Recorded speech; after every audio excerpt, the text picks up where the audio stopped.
आज हमारे बीच में मध्य प्रदेश के बड़े नेता, पूर्व मंत्री, पूर्व नेता प्रतिपक्ष, वर्तमान में चुरहट के विधायक परम सम्मानीय अजय सिंह राहुल भैया जी हमारे बीच में, मुख्य अतिथि के बीच में विराजमान हैं। साथ में ही मंच पर हमारे अध्यक्ष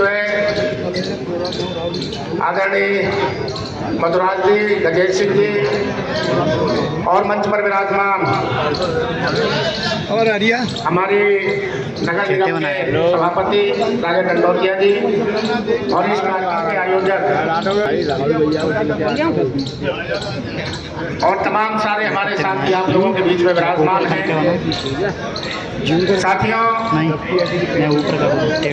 मैं आपको बता देना चाहता हूं कि अगर मैं मध्य प्रदेश में किसी नेता से प्रभावित हूं तो आदरणीय अजय सिंह राहुल भैया जी से मैं बहुत प्रभावित हूं। मैं पहली बार जब मैंने कांग्रेस ज्वाइन की थी 2014 में, आदरणीय डॉक्टर गोविंद सिंह जी लोकसभा का चुनाव लड़ रहे थे। अब हेलीकॉप्टर से आदरणीय राहुल भैया जी बांसनी में सभा को संबोधित कर रहे थे। उसी समय पर उससे 4-5 दिन पहले मैं कांग्रेस ज्वाइन की थी। मैं बहुजन समाज पार्टी में लंबे समय तक 29 साल रहा और वही बांसनी से राहुल भैया मुझे अपने साथ हेलीकॉप्टर में बिठा कर के बांसनी से श्योपुर लेकर गए थे। श्योपुर में के जाते समय पर रास्ते में जो हमारी चर्चा हुई, मैंने उसी दिन से राहुल भैया जी को अपना नेता मान लिया था। निश्चित तौर पर वो उम्दा विचारों के मालिक हैं।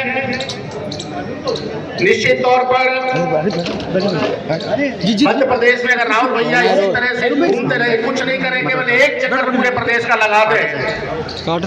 आज मध्य प्रदेश की जनता कांग्रेस को चाह रही है। केवल हमारे नेताओं को उनके पास जाने की केवल वो उन तक चले जाएं।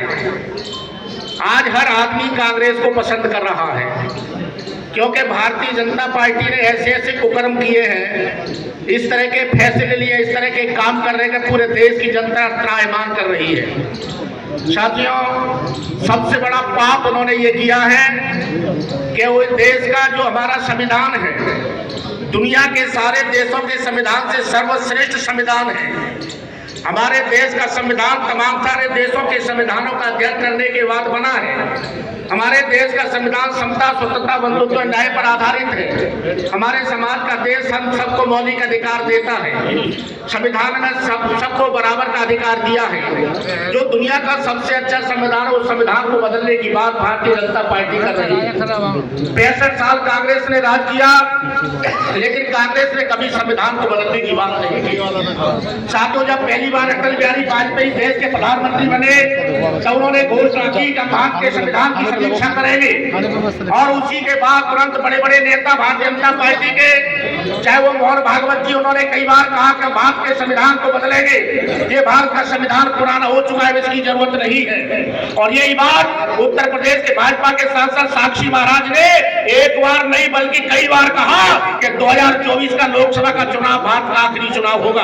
और यही विचार, यही बात अरुण गोविल ने कहा, यही मधु मिश्रा ने कहा और ये तमाम सारे भारतीय जनता पार्टी के नेताओं ने कहा कि भारत के संविधान को बदलेंगे। सातवें संविधान से हमें मान, सम्मान, हक, अधिकार, नौकरी, चाकरी, रोजगार, व्यवसाय, पोल, पुलिया, एमएलए, एमपी, मंत्री, मिनिस्टर, पार्षद, जनपद, जिला, ये सब संविधान से निकलते हैं। और जब ये संविधान नहीं था तब ये किसी को कुछ नहीं मिलता था।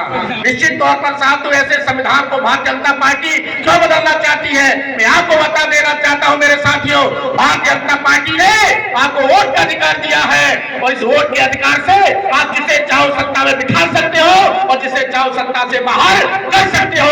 ये संविधान हमें वोट का अधिकार दिया है और ये भारतीय जनता पार्टी इस आपके वोट के अधिकार को छीनना चाहती है। मैं आपको बता देना चाहता हूँ, जिस दिन हमारे वोट का अधिकार छिन गया उस दिन हमारी तुम्हारी सबकी औकात कुत्ते और बिल्लियों से भी बदतर हो जाएगी। आज हमारी जो इज्जत है, आज हमारा जो सम्मान है, वो केवल इस वोट की वजह से है और इस वोट को भारतीय जनता पार्टी हमसे संविधान को खत्म करके छीनना चाहती है। जैसे रूस में, चीन में, जापान में, फ्रांस, तमाम सारे उत्तर कोरिया, दक्षिण कोरिया, तमाम सारे ऐसे देश हैं जब चुनाव नहीं होते हैं। रूस और चीन के राष्ट्रपति जिनपिंग जिनपिंग और पुतिन ने यह कानून बना लिया है कि जब तक रूस और चीन के राष्ट्रपति जिनपिंग और पुतिन जिंदे रहेंगे तब तक रूस और चीन में चुनाव नहीं होंगे। यही भारतीय जनता पार्टी इस देश में करना चाहती है। ये भाजपा के सांसद साक्षी महाराज ने भी कहा था।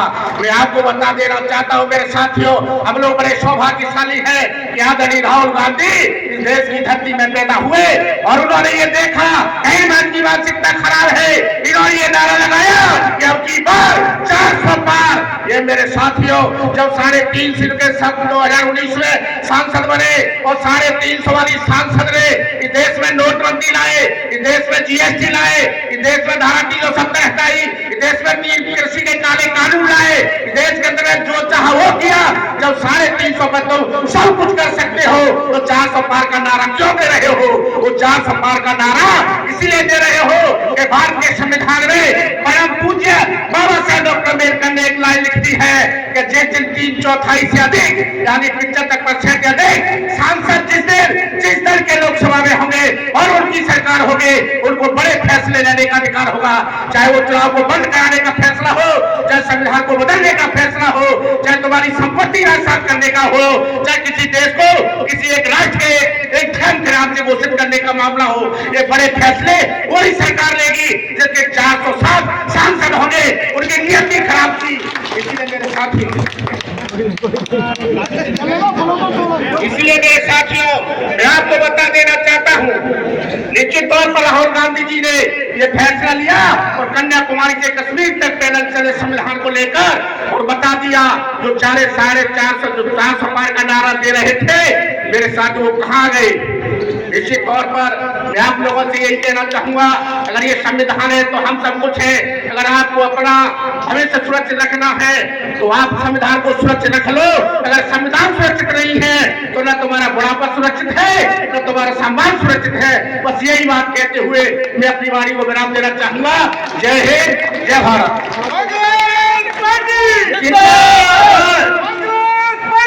जिंदाबाद। धन्यवाद मैना जी। अगले वक्ता के रूप में जिला अध्यक्ष आदरणीय मधुराज तोमर जी से आग्रह कर रहा हूं वो आए और अपनी बात रखें। मधुराज सिंह तोमर जी।